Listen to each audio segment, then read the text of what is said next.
Hello, everyone. Welcome back. I'm going to try to do another video explaining the article I wrote today from my website, theartofthomas.wordpress.com, Thomas with no H. I haven't published it yet, so it won't show up here. But today, the article I wrote is called The Catch-22 of Our Time. I wrote myself a little thing so I can keep the video concise and quick and I don't ramble too long this time. Anyway, so the way I see things is that we are in the end of an era. Some people call it the industrial era or age. You know, it's the world that came about after the Industrial Revolution. And that's the way we've been living so far. But now we're moving towards what it's been labeled the information era or the information age. And something that I've been reading about in this, I've been using mainly this book as my source that I recommend everyone. I keep recommending it to everyone, and hopefully someday one person will listen and will actually read the book, which is really, really good. It's called The Sovereign Individual. Now, it's really difficult to make the right decisions if you're not aware of the time that you're living in. And we, I believe, are in a very particular time in history. And if we're not aware of it, we won't be able to understand what's happening and make the right decisions. Now, what they explain in the book, the authors, is that we can all agree that the Roman Empire ended somewhere around the year 500 after Christ. But it was only in the year 800 that people acknowledged that the empire ended in the year 500. So that means that from the year 500 to the year 800, those 300 years, the empire had already ended, but people were still living as if it wasn't. Only in the year 800, people were like, yes, the empire ended 300 years ago. So it's very difficult for people when we are in a transitional period to realize that we are in that moment in history. And it's not until a lot of years after the facts that we actually look back and understand. And my thinking is that, and people who wrote the book also explain that the last age that we lived in finished somewhere around the year 2000. And for the last 20 years, we've been in this transitional period. Now, usually the transitional moments from an era to the next take a couple hundred years to unfold. But the particularity of our situation is that the information age means that information travels so much faster. And that means that the speed of change is increased by a lot. So I think, again, based on what I've been reading and researching, that we are actually going to see the unfolding of several hundred years of transition compressed into one lifetime, which means that everybody living in the world today would end up living in a very substantially different world. So it is very much crucial to pay attention, to understand the moment that we're living in, because things are changing and they're going to change even faster. And it's going to be, for those who are not paying attention, the changes are going to be really, really painful. Because most of the times, the new technologies aren't adopted at a mass scale until it's absolutely essential, until the pain of not doing so, it's too big. So my hope is with these videos, I can express my mind in a clear way, and I can hopefully inspire people to pay attention, to understand, and to start preparing themselves for the changes to come, so that the transition is smoother and it's not abrupt, and it's not caused by the pain of not adapting. Anyway, now here comes the title of the video and the article, The Catch-22 of Our Time. And this is one of the main things that I believe is going to trigger the amount of pain that is going to cause the world to switch at a mass scale. So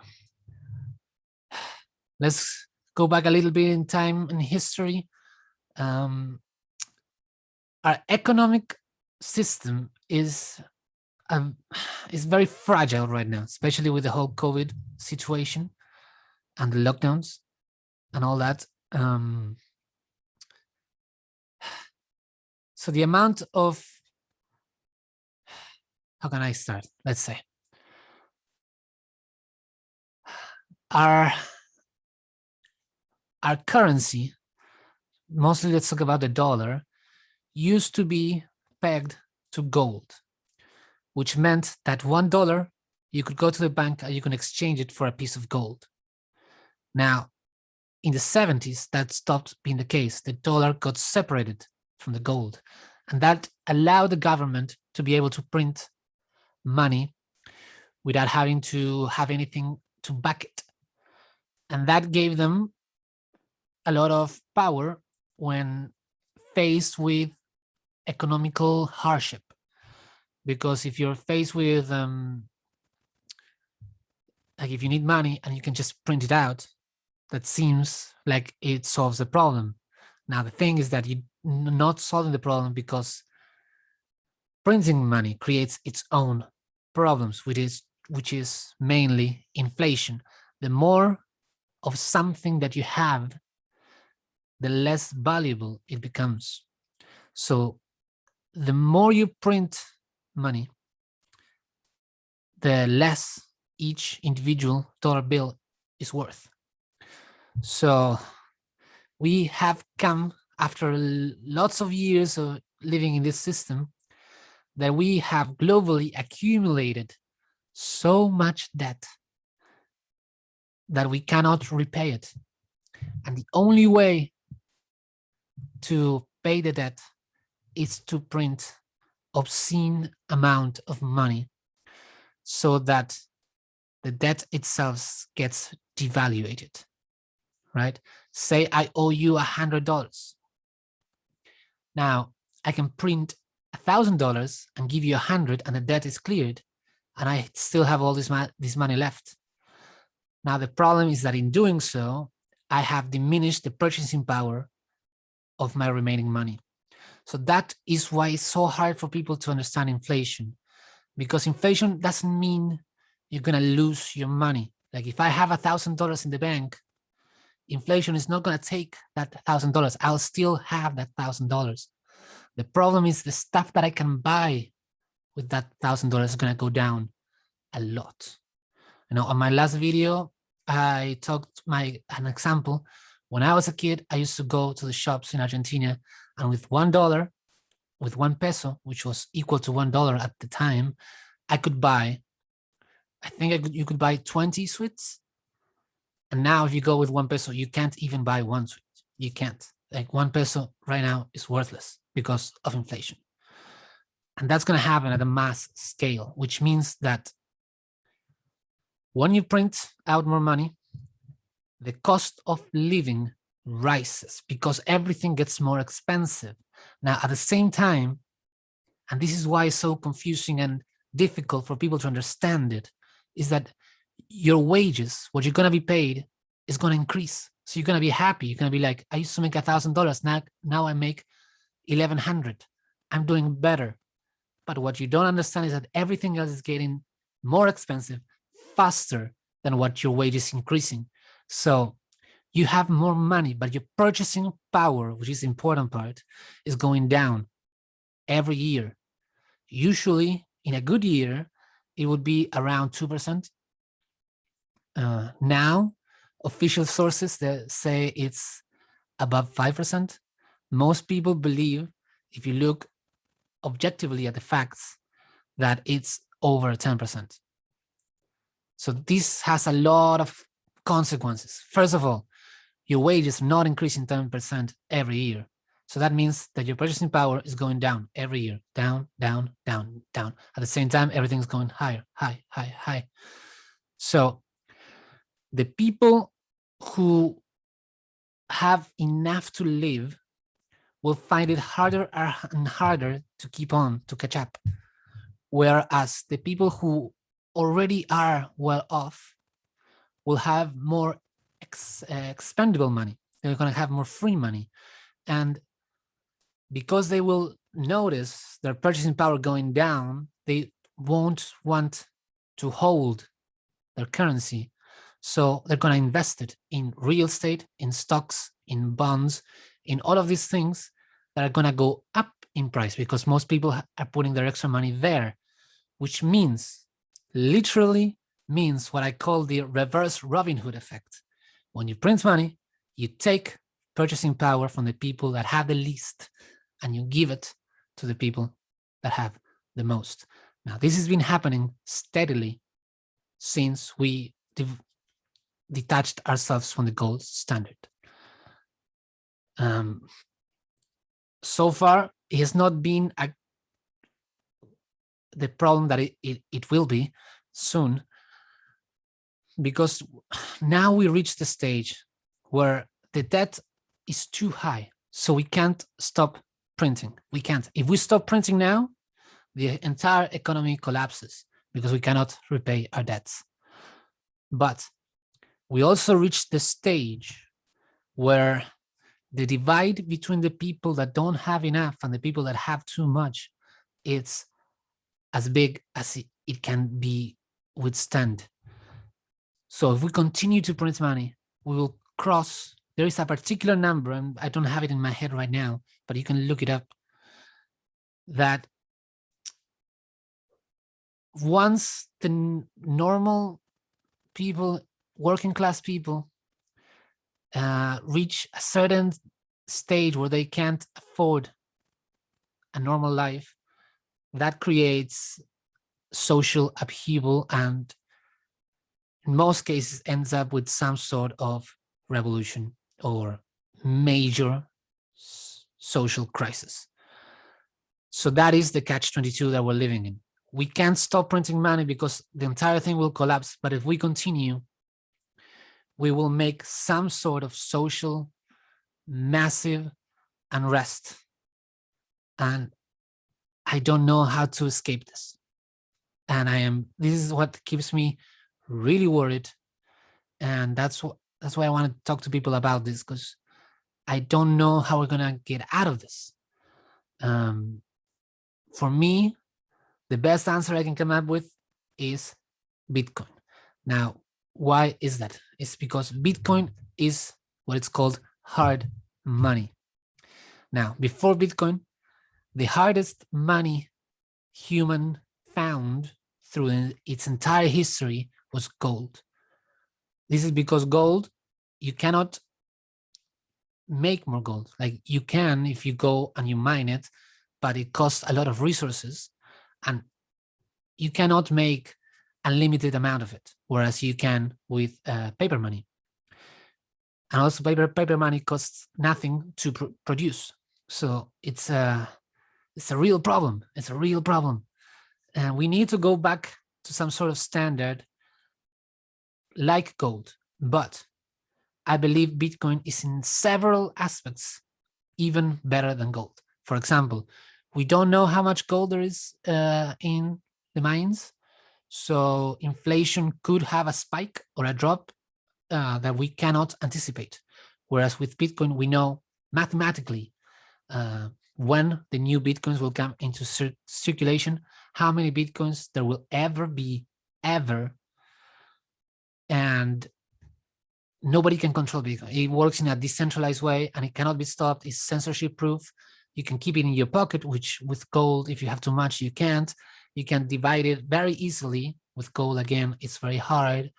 So in a lot of ways, Bitcoin is better than gold. In fact, most people call Bitcoin gold 2.0. And this is something that you should research on your own to make your own mind. But I do believe that eventually we would, as a society, move towards what people are calling the Bitcoin standard.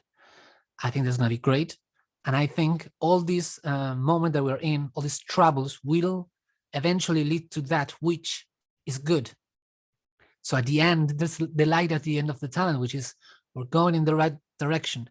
But the problem is that almost every single institution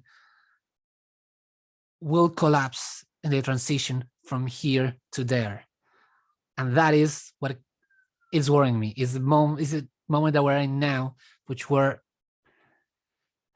need to go to this new place, but in the process, we need to shed the old skin. And that's going to be really, really painful for almost everyone. And that's why I urge, and I make these videos just to urge people not to listen to me and accept what I'm saying, but just to pay attention, be aware, and research about this and prepare yourself so that you can smooth the transition, at least for you and your family. And if we're all doing that, then we're going to have a better time. Unfortunately, if I'm being honest, I don't see a lot of people doing this, and I feel sorry for them. And I'm also worried because I don't know what's going to happen. I'm trying to prepare myself as best as I can, but it is a very unprecedented time, and it's gonna. I'm a bit scared, to be honest. I don't want to make you scared, because I want to stay positive, and I want to try to see the opportunities, because crisis and opportunities are always linked together. And I think for the people who are aware of this and adopt technologies like Bitcoin and are already establishing their lives so that the transition won't affect them that much, they're going to have a huge opportunity during these moments. I'm worried for everyone else. I'm worried for society in general, especially for the people that are living in big cities. I live very close to Sydney. I don't know what's going to happen. I honestly don't know. I see many people asleep, just going as if today is the same as yesterday, which it isn't. And when I talk to people, they look at me as if I'm crazy, and I don't know. I honestly, I hope I'm wrong, and I hope I'm crazy. I don't think I am, though, and that's a little bit scary. It reminds me of the Greek story of Cassandra, where the gods bless her with the power to see what's going to happen, and curse her with the fact that even though she knows what's going to happen, nobody will ever listen to her.